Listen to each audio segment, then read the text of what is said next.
Renzo Cavani y soy profesor de Derecho Procesal en la Pontificia Universidad Católica del Perú. Y hoy día estoy por aquí para continuar nuestro curso virtual denominado Postulación del Proceso, que siempre es bueno repetir, tiene que ver con las instituciones del proceso de conocimiento de primera instancia en materia civil. ¿Okay? Y en este video lo que toca es hablar sobre un tema súper importante que es la causa de pedir.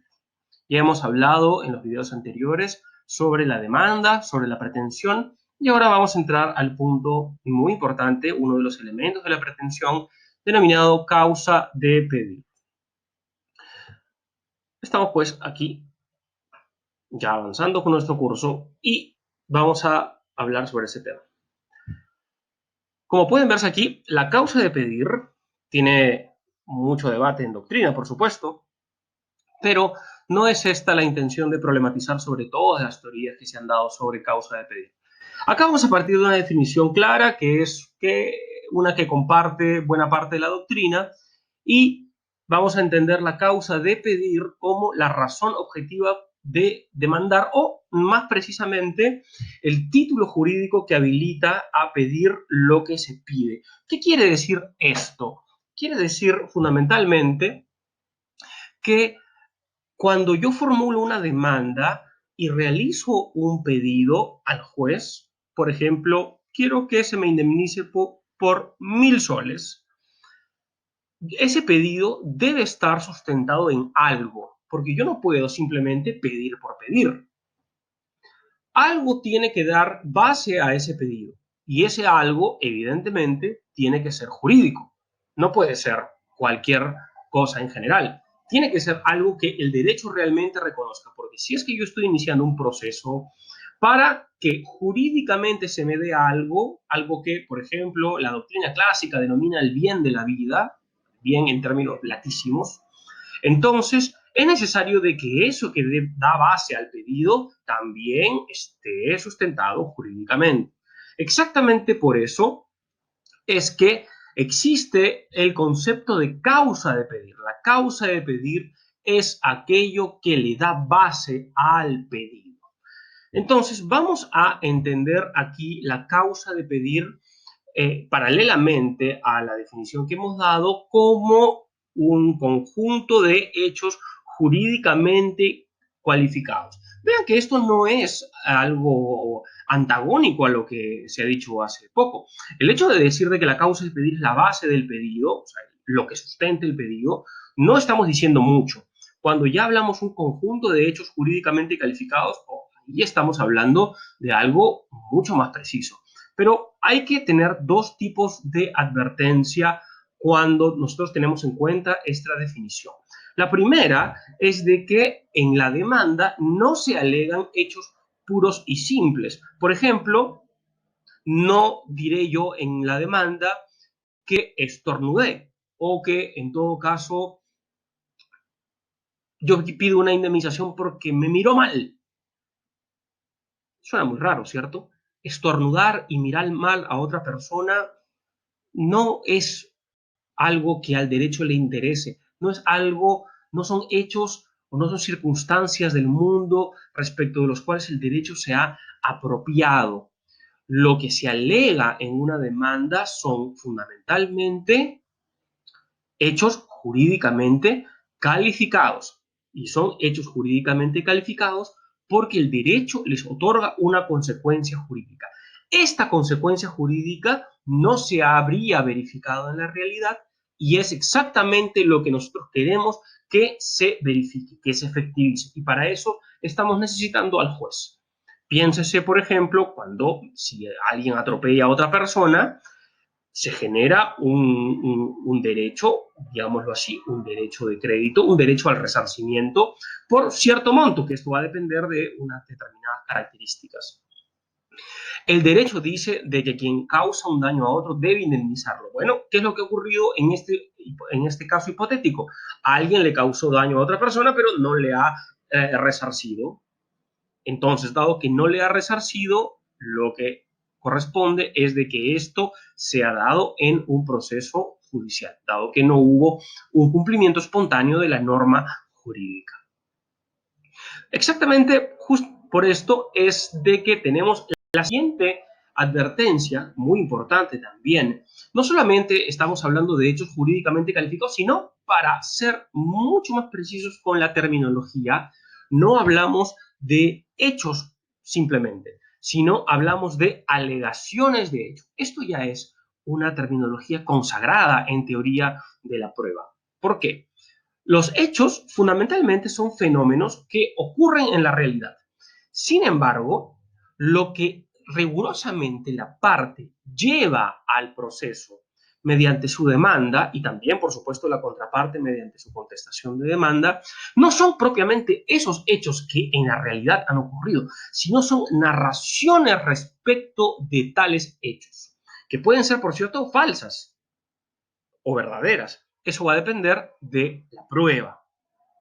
Entonces, rigurosamente se trata de narraciones de hechos o también alegaciones de hechos. Esto ya ha sido dicho hace mucho tiempo, hace por lo menos 100 años que se hace esta pequeña, pero muy importante diferencia. Por un lenguaje más sencillo, por ahorrar algunas palabras, voy a referirme a hechos, pero tengas en cuenta que me estoy refiriendo a alegaciones de hecho. Muy bien, entonces cuando nosotros decimos que la causa de pedir está conformada por hechos jurídicamente cualificados, hay algo más que se puede decir. Concretamente, hacer una diferenciación entre hechos esenciales y hechos secundarios. Cuando hablamos de hechos esenciales y secundarios, estamos buscando exactamente identificar cuáles son de toda esa maraña, de todo ese complejo enorme de hechos, cuáles son los que realmente componen la causa de pedir. ¿Y esto por qué? Porque no todo lo que un demandante narra en cuanto a lo fáctico en su demanda es realmente la causa de pedir.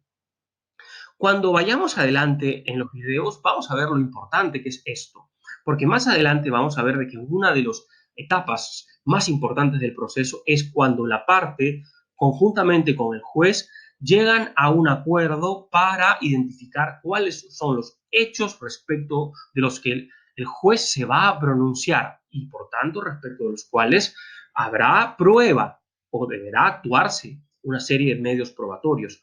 Este filtro respecto de los hechos es súper importante y justo está vinculado con la idea de causa de pedir. Vamos a ver. Cuando hablamos de hechos esenciales, estamos hablando de aquellos hechos o alegaciones de hechos, como ya se ha advertido, que conducen directamente a la fundabilidad de la demanda. O sea, son aquellas alegaciones de hecho que están directamente orientadas a darle la razón al demandante.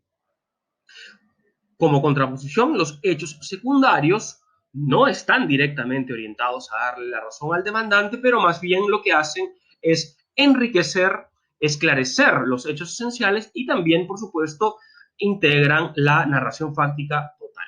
Piénsese, por ejemplo, en un caso de adulterio. Este es el ejemplo que suelo colocar en clase. En estas demandas de adulterio, por supuesto, habrán una alegación de hecho que es, por ejemplo, que se dio con fecha tal las nupcias entre la persona X y la persona Y. O sea, de que se contrajo matrimonio. Ese es un hecho importantísimo, por supuesto. En una demanda de divorcio, pues evidentemente se tiene que alegar de que existe un matrimonio, porque si no, ¿qué nos vamos a divorciar? Luego se podrá alegar, por supuesto, el hecho que configuraría el adulterio, infidelidad o lo que fuere, ¿no? Para esto están las discusiones entre los especialistas de derecho de familia. Pero en una demanda de adulterio, de divorcio por adulterio, podríamos encontrar, por ejemplo, un hecho en que el demandante, imaginemos que sea una mujer, dice más o menos algo así, que en tal fecha o de entre tal día y tal día no nos llevábamos bien al punto de que simplemente no nos soportábamos. Lo que está diciendo el demandante aquí es una alegación de hecho. Está diciendo que algo ha ocurrido en la realidad. Pero la gran pregunta es, el hecho alegado por la demandante de que no se soportaban, de que no se veían, ¿cuán relevante es para decidir respecto del adulterio? Por supuesto que en algún caso podría ser relevante. Pero, digamos, si lo vemos desde una perspectiva general, es un hecho secundario. Un juez no se va a pronunciar sobre si es que se miraban, no se miraban, si es que se llevaban bien, se llevaban mal, si no se hablaban. En realidad, lo que hay que esclarecer es si es que fundamentalmente existe o no la causal que motiva el divorcio. Este, por ejemplo, es algo que ilustra bastante la diferencia entre hechos principales y hechos secundarios. Pero ojo, vean aquí, dice, cuidado con los indicios. Una idea, un concepto que podemos trabajar de indicios es, digámoslo así, hechos, hechos que sirven para, a su vez, probar otro hecho.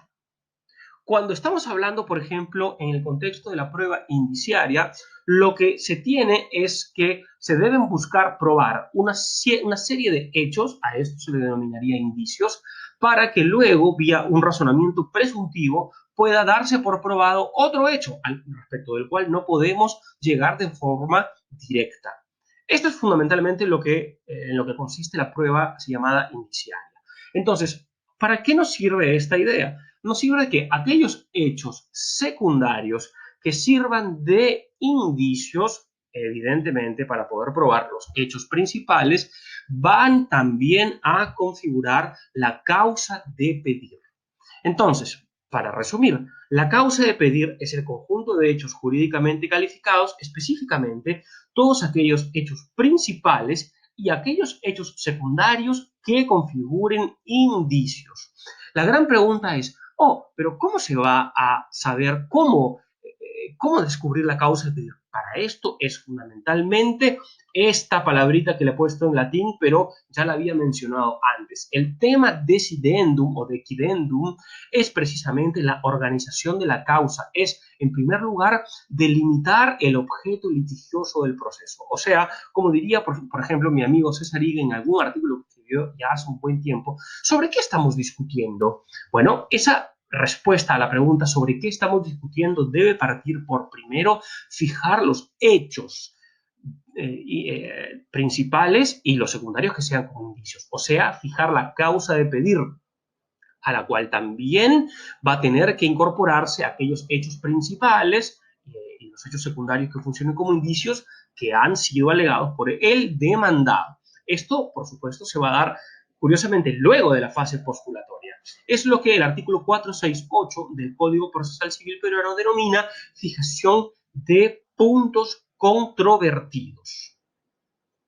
Entonces, como ya he mencionado, fijar los hechos sirve fundamentalmente para poder saber sobre qué vamos a discutir a nivel de prueba, qué es lo que se va a probar, y todo esto es relevantísimo para la sentencia. Esto de acá, por supuesto, será visto todavía ya en el tema 13, que nos falta un buen trecho todavía para poder llegar allí.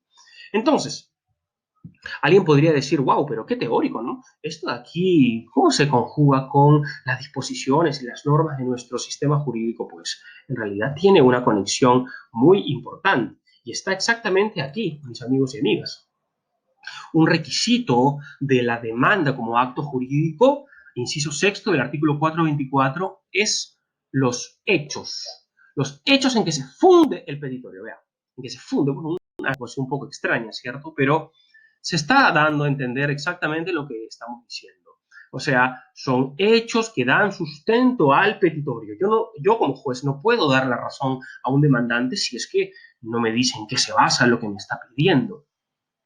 Por supuesto que este requisito de exposición enumerada, con precisión, orden y claridad, esto es algo que también debe tenerse en cuenta en la estructuración del instrumento denominado demanda, pero es importantísimo esto de aquí, los hechos. Y dado que, como hemos dicho, no son hechos brutos, puros, simples, los que son llevados al proceso, en realidad estamos hablando también de la fundamentación jurídica del petitorio, o sea, jurídicamente, ¿en qué se basa mi petitorio? Para ello es fundamental encuadrar jurídicamente los hechos. Dentro de un par de videos vamos a ver exactamente de qué se trata esto de fundamentación jurídica del petitorio. Diferenciar, por ejemplo, causa de pedir de fundamentos de hechos, de fundamentos jurídicos, que es algo que es bastante interesante en la práctica peruana. Pero yo vuelvo aquí, justamente para poder terminar, con este tema, esperando que les haya gustado, que les haya sido útil. Yo les voy a recomendar para este tema que ustedes revisen una parte del libro de Leonardo Carneiro da Cunha, que es un libro que ya tiene un tiempo, publicado originalmente en portugués, que se llama Los hechos sobrevinientes en el proceso civil. Esto ha sido traducido, pero aún es inédito, no ha sido publicado, pero aún así yo puedo divulgárselos para que puedan consultar esta parte del libro de Leonardo Carneiro da Cunha, que me parece muy, muy esclarecedora, muy relevante para poder entender mejor este punto. No se olviden de suscribirse, no se olviden de ver los videos anteriores. Hasta la próxima.